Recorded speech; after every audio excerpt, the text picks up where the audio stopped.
Okay, well, we're back. Part two. Um, so where was I? Obviously, it was just a couple seconds ago I started this video again. So how to flesh this stuff out? I think about whether or not I should write this stuff down and plan it out. Like I know most video producers do, especially successful ones, but I don't know. It's just not my nature.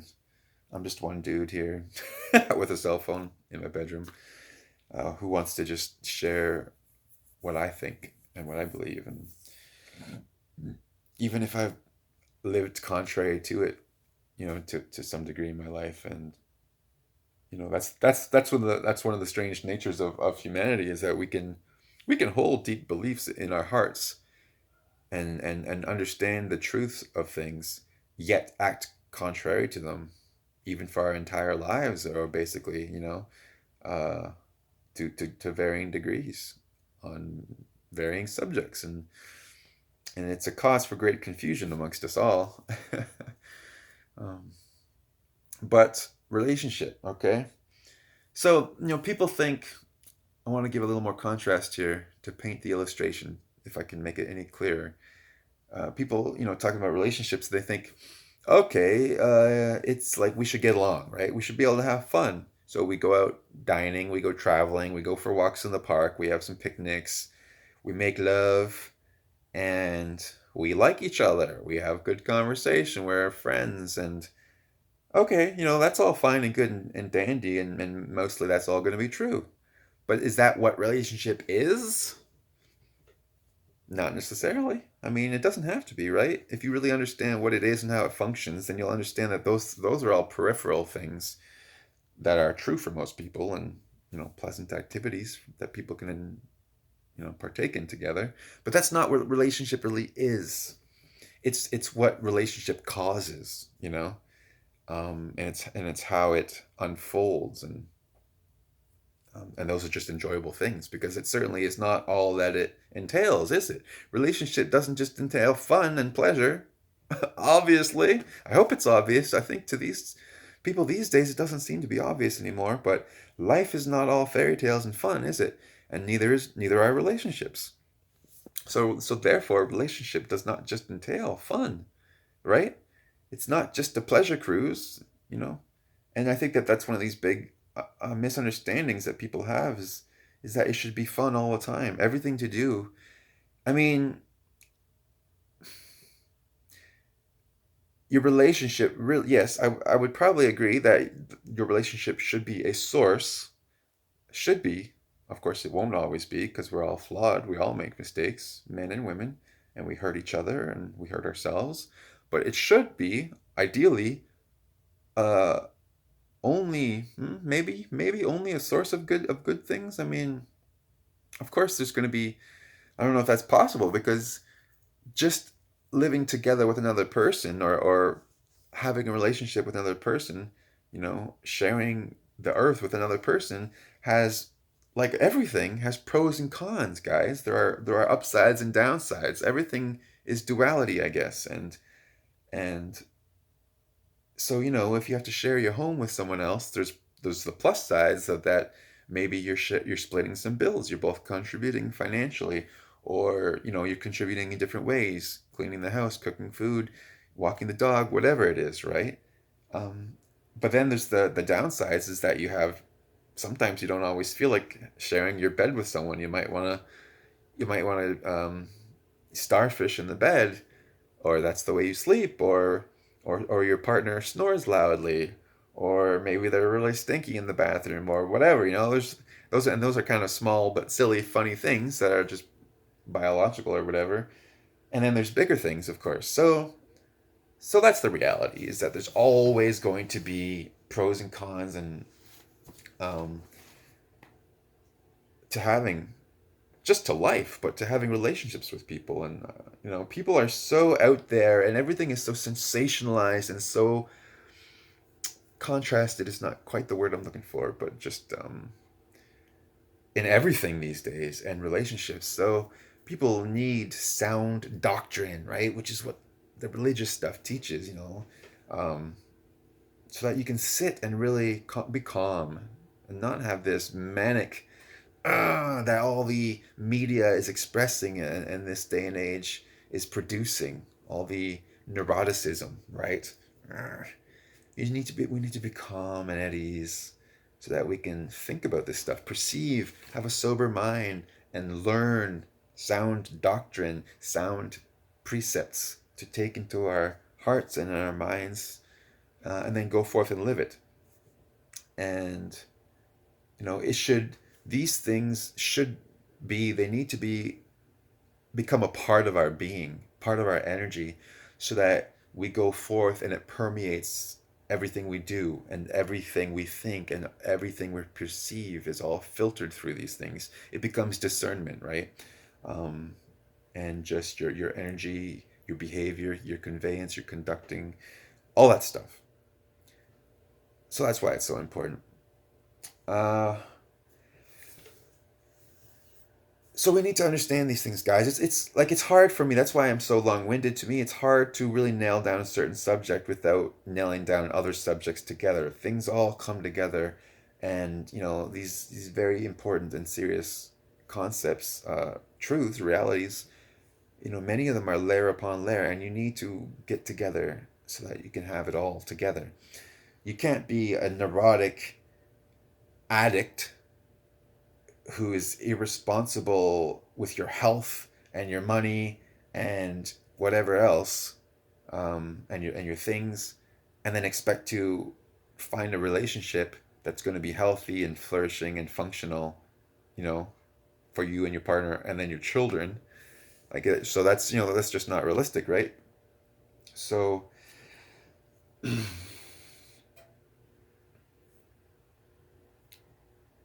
so the men love the women.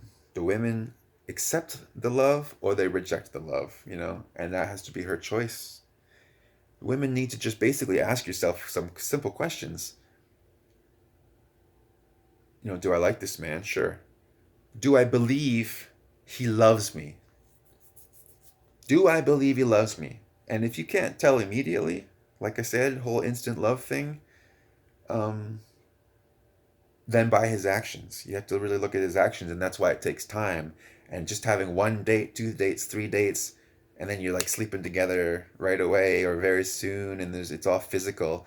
That just messes you up. So you can't think, and you can't observe the relationship appropriately and the other person appropriately to discern and to know, to gauge whether or not it's a good relationship and a good person. And it's not a personal thing to put down the other person and say that they're just a crappy person. They could be a wonderful person that just isn't right for you. And ideally that would be the case, right?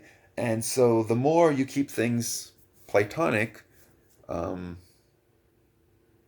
the better you're able to gauge that stuff. And uh, so that's why it was done in the old days like that. And I think that's why it's still good to do that.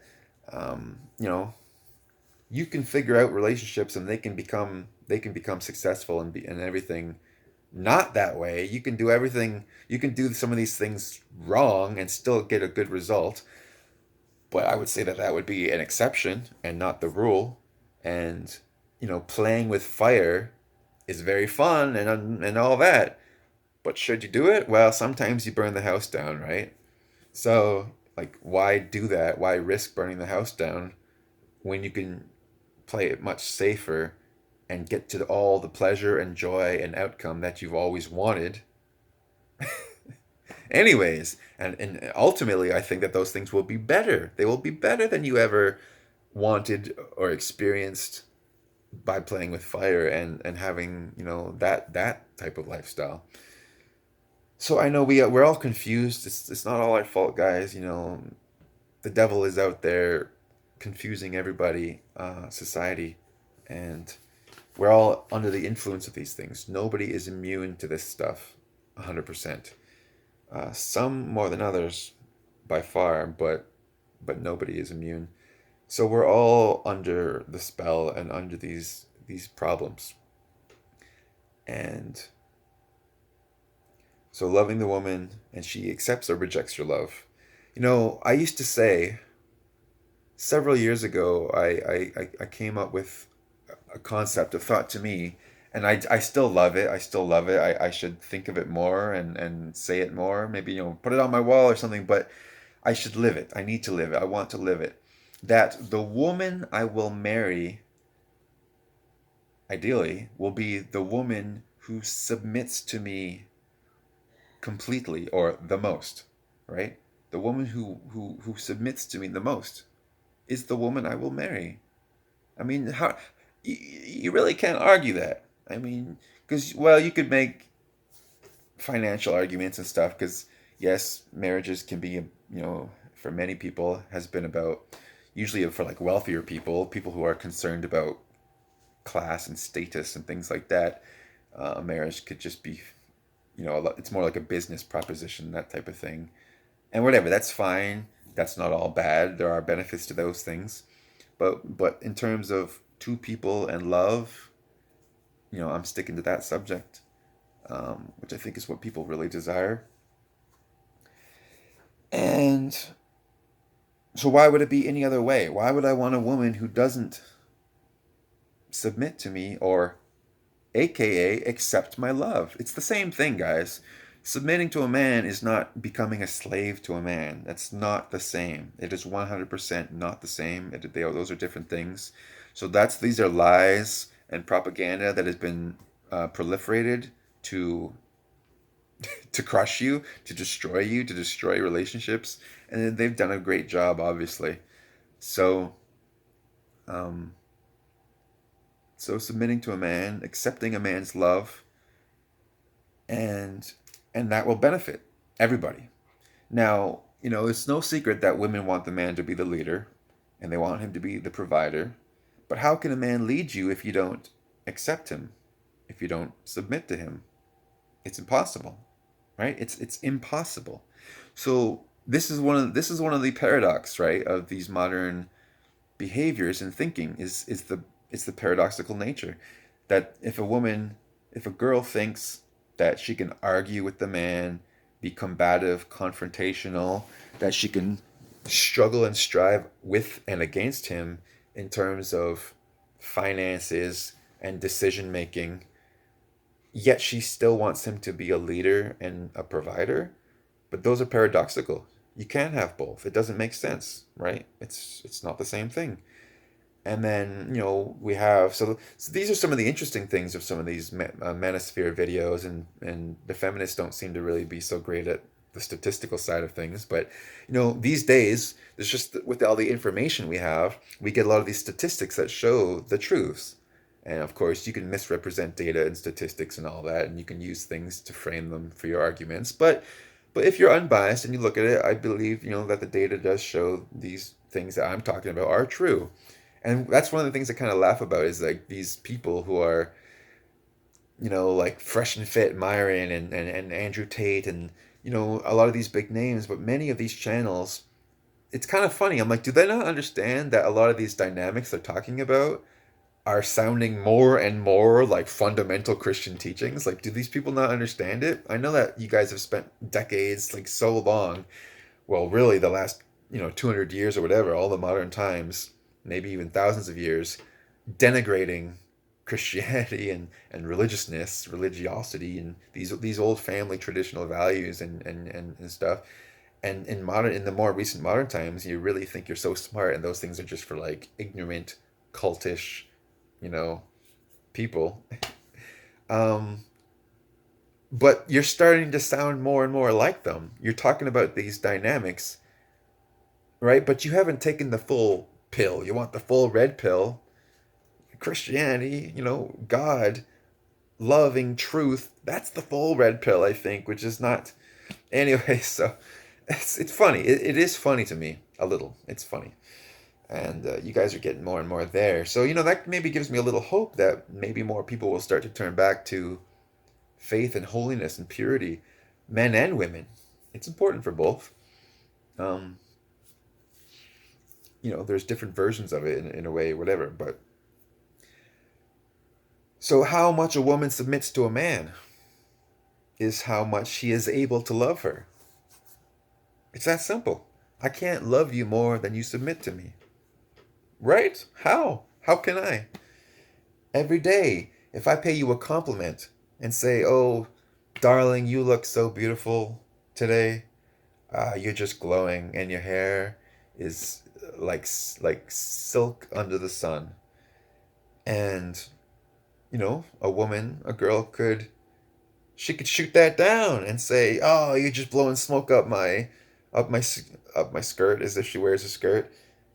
Sorry, it's a bit of a mean joke, but it's not that mean. A little, she could shoot it down. She could reject that love, right? In her perspective, in her jadedness or whatever issue she's going through, she can project onto him and be like, "Oh, you're saying it because you want to be physical, intimate, right? It's just manipulative, or this or that, right?" She could shoot it down and reject it, or she can accept it and just bask in that, that glory, that joy, that pleasure of that man's love for you, his adoration for you, um, and how much you are a muse to him.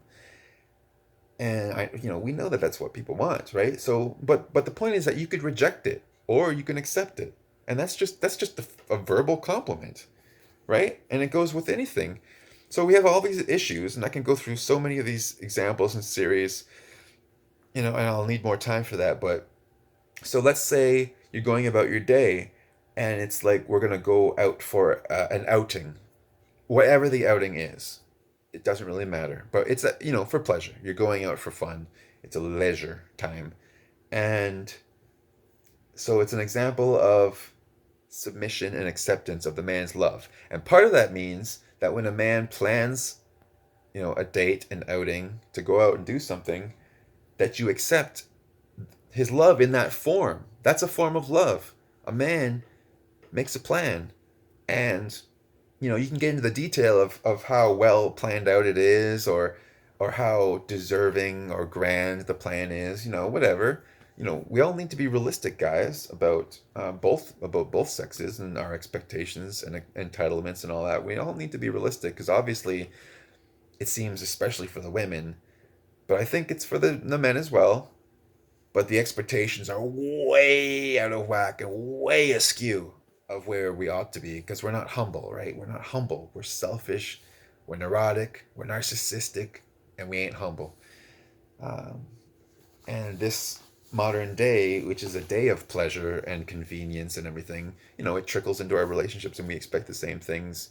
And it's a throwaway culture, right? So anything you don't like, you just throw the whole thing away, and that's all bad and awful and produces nothing lasting, nothing long term, and the success, satisfaction, contentedness, peace, tranquility, pleasure, all that stuff that goes with those long term things. So the example now, you're going on an outing. The man, whether he's already your partner, if he's your husband or not, I want to stick to using the appropriate terms, which I'll get into more details in other ways later. But a man plans an outing for you, and it can be anything. Now, if you argue with them and say you don't want to do that, he tells you, "My love, today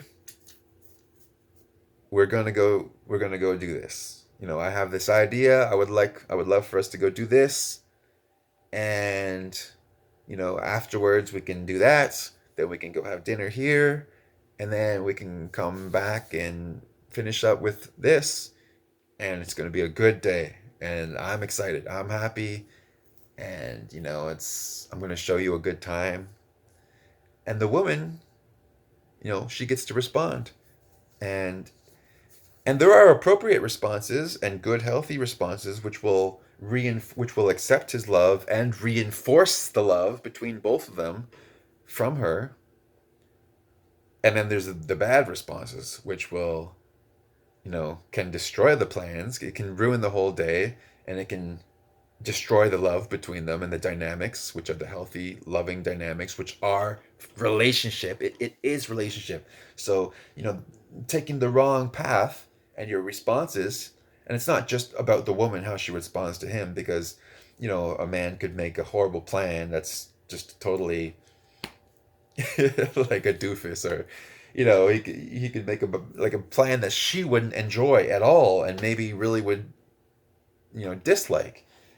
As an example, like going to NASCAR. Let's go to a NASCAR race, baby. And maybe she has zero interest in that. And maybe she would really just find it unpleasant and awful and noisy and whatever. So it depends on, the individuals. But I'm just saying that I'm just being balanced here and saying it's not all about the woman's response. The man has to have some standards and everything as well, and he can learn. But this is the important part now. The man making the plan, that's his love to you. And even if it's an awful plan, right? It's his love to you.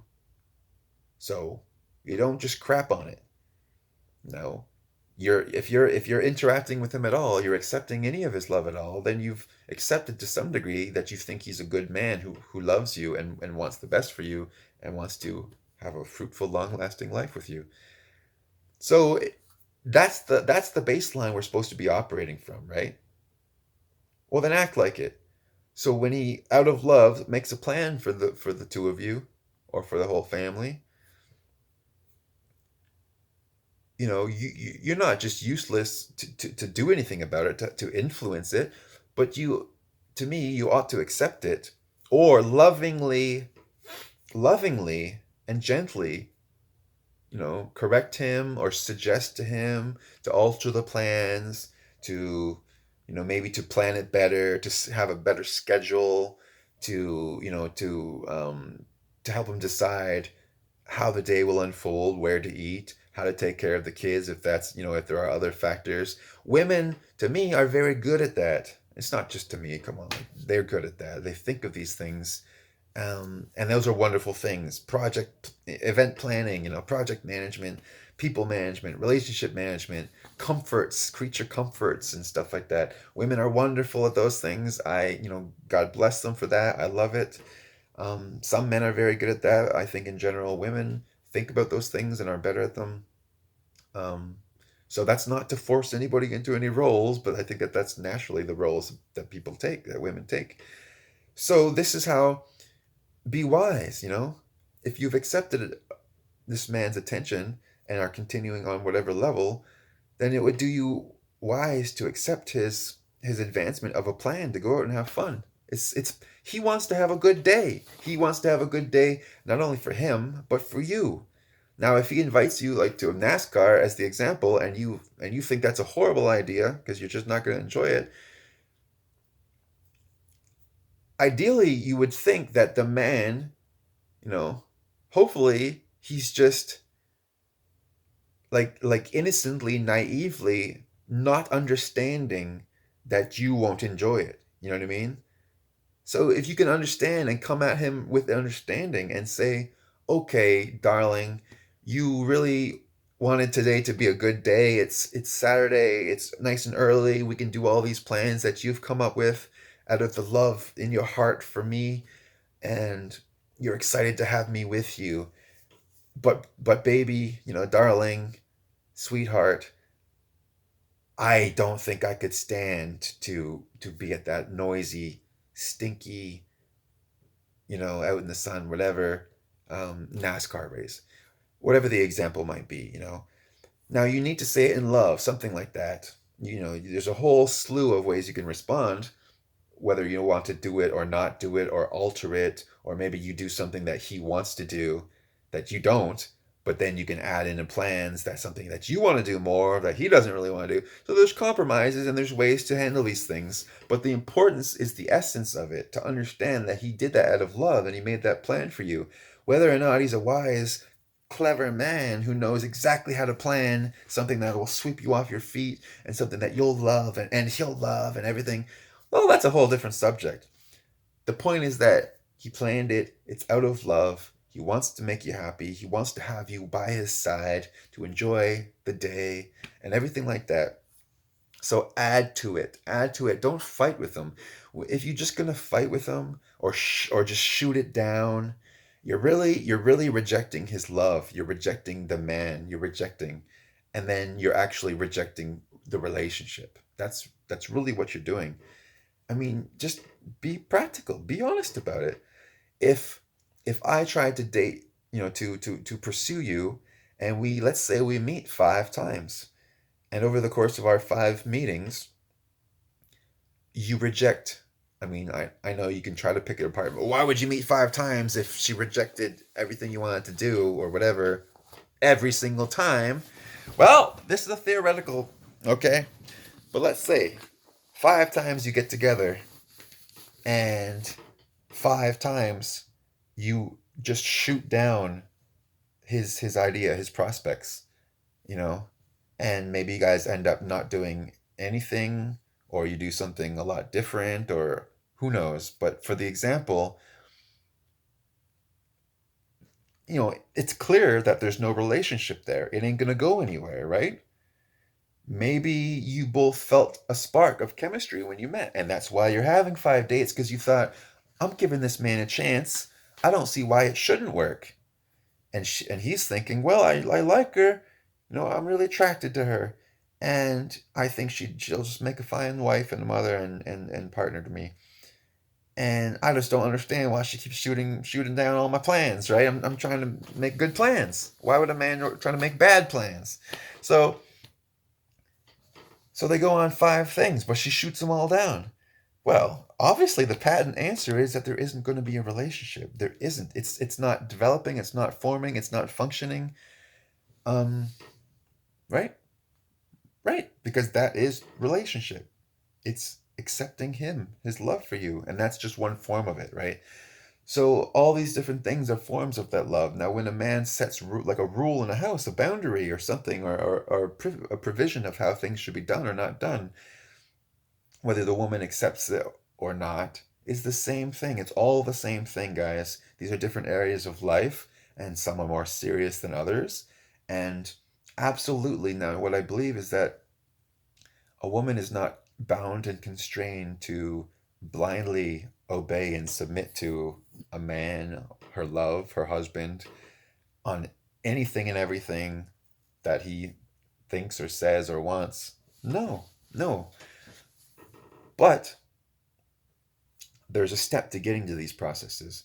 And the more you accept him and love him, the more he's going to be happy, the more he's going to want to do good, loving things for you. You see, it reinforces everything. It reinforces the whole relationship, and you're both going to benefit. Now, the wisdom of a woman would be to understand these things I'm talking about, to know it, to live it, to believe it, and how you're going to put it into action is to be wise in the way that you interact with the man that you believe loves you, right? He's loving you. He's trying to love you. He wants to make you happy, and you understand that, or else you should reject them, right? And make it a finalized rejection, and let's see if a different man will come along, which of course they will.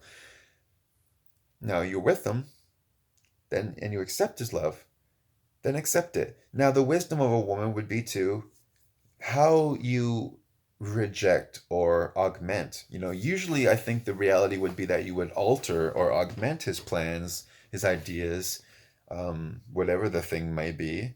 And it can be serious stuff, not just out for pleasure cruise, but let's say it's, how to pay the bills, which bills you should have, what car you should buy, um, what insurance plan you get for the home, anything, what kind of groceries, where to buy your food, where to go to church, whatever it is, um, or how to handle a fight that happened over Thanksgiving with the family, or you know what I mean? It's all the same. How she reacts to him, he is what he is, and when he does the things, the baseline has to be that you believe that he's doing the best that he can, both with his interactions with the world, his work, his financial choices, his things, and then towards you, that he loves you, he's doing the best. That's the baseline. Otherwise, you end the relationship, right? Then you have to operate from that and say, okay, oh, forgive me, I have to do another video. I'm going to do another part. It's about to cut off. I feel like I'm really on something good, so I'm just going to start. Okay, join the next part. This is good stuff.